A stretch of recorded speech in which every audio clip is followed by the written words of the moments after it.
I thought that I was being clever when I wrote this code. I'd been learning German for about 3 years and I thought, maybe AI can do the rest. So I wrote some code that studied for me.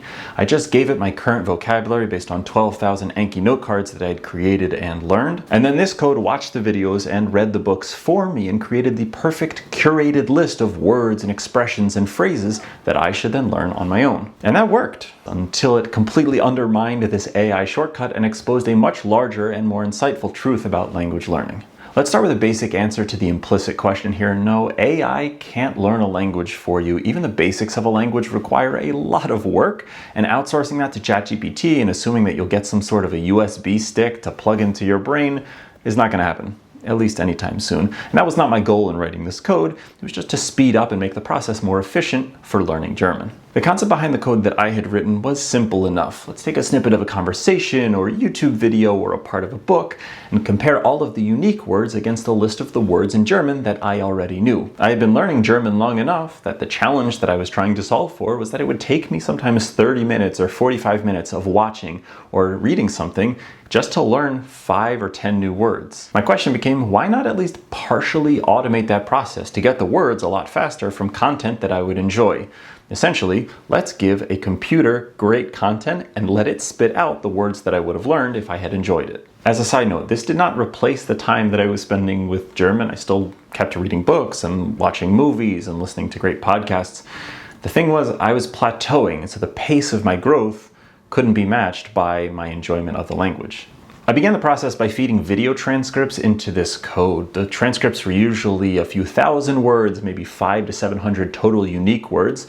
The code would then give me the list of just unknown words, but then as I sifted through that list of unknown words, I was still only getting 5 to 10 useful words per video.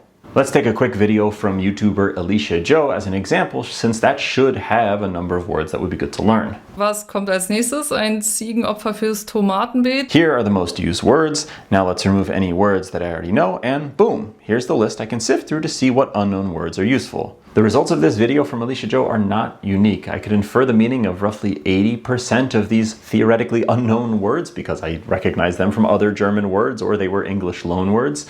Another 10% were proper nouns, so names, cities, social media personalities, companies, things like that.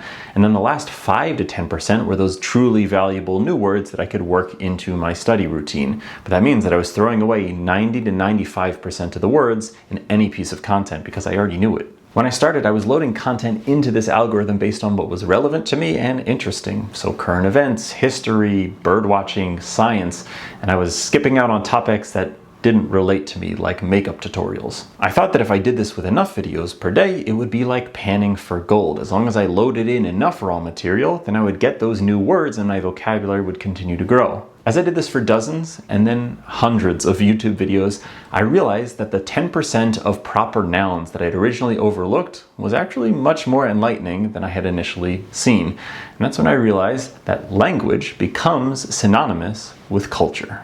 A language not only helps you to do more of what you love, like connecting with others, reading great literature, watching great movies, the details of the language are themselves as vibrant as the cuisine, the geography, the history, the art, the social institutions of the countries and cultures from which they came. You, as a Mandarin learner, may not live in China, but the number of unique words for family members in Mandarin are expression of Chinese culture, which I, as a German learner, don't need to know. Or what about an entire niche of Spanish for shared meals like sobremesa and tapas that revealed a rich culinary history that is parallel but irrelevant to you if you're learning French. But like always, this is not some video essay romanticizing language learning, so here are 3 concrete ways you can improve how you learn languages based on the concepts behind this code and this realization that language equals culture. The fundamental practical idea here is to reverse the order of how you do sentence or vocab mining. So rather than picking up new words as you immerse in your target language,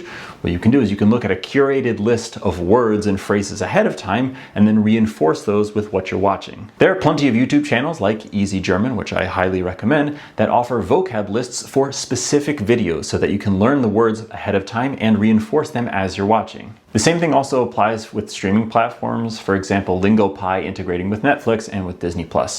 You can also use a Chrome extension like Language Reactor to download the transcripts of a video that you want to watch and put those into some online tool that will get you all of the unique words, and then you pick out the ones that you find interesting. Learning in context is definitely a better experience, but you can maximize what you get out of it just by doing a little bit of prep. I am not sponsored by them, but I came across a tool earlier this year called Migaku, and it feels like having a second, more capable brain for language learning. By far, my favorite part is that it tracks your vocabulary and underlines words that you may not know. Then you can get definitions, more information, and example sentences in a beautiful interface. Rather than me needing to manually run this code, Migaku is running in the background so I can get the most out of the time that I spend reading online and watching YouTube videos. You can then also create Anki note cards with one click to get new words into your active vocabulary. The challenge here is that Migaku is a subscription model, and again, I'm not sponsored by them, I don't get anything for mentioning them in this video, but there are lots of other features. A guy named Lvovky has done great feature reviews, but you can let me know as well, and I can do a dedicated video exploring the platform. This is what I would have built if I had studied computer science. It is just a beautifully crafted tool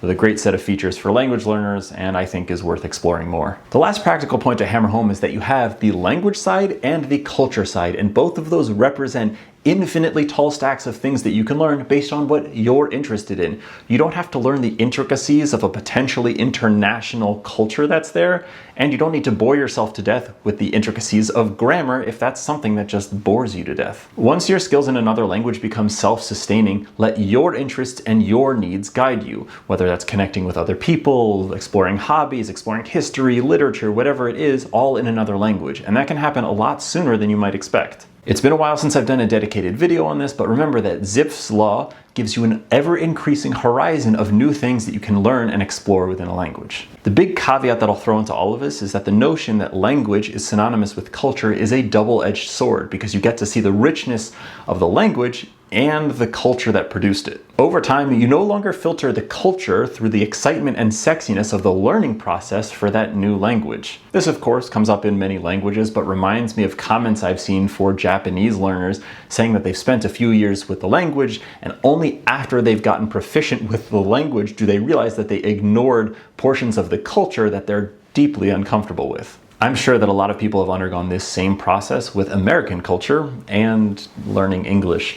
Might be nice to sit back and enjoy an episode or two of Friends, but when you realize that shows like Real Housewives and Love Island come from the same culture and resonate with such a broad swath of the English-speaking world, you may have some misgivings about the democratic ideals or cultural milieu of the United States. To stereotype myself on this question of culture and language, I'm an Ashkenazi Jew who learned German. I've definitely gotten a richer understanding of German history, European Jewry, and Yiddish just by learning German. In my past few years with German, I have traversed a more nuanced path with certain 20th century historical misgivings I may have previously had, and all of that is on top of the enjoyment of and appreciation of German culture in 2025. So this relationship between culture and language has been enriching, to say the least.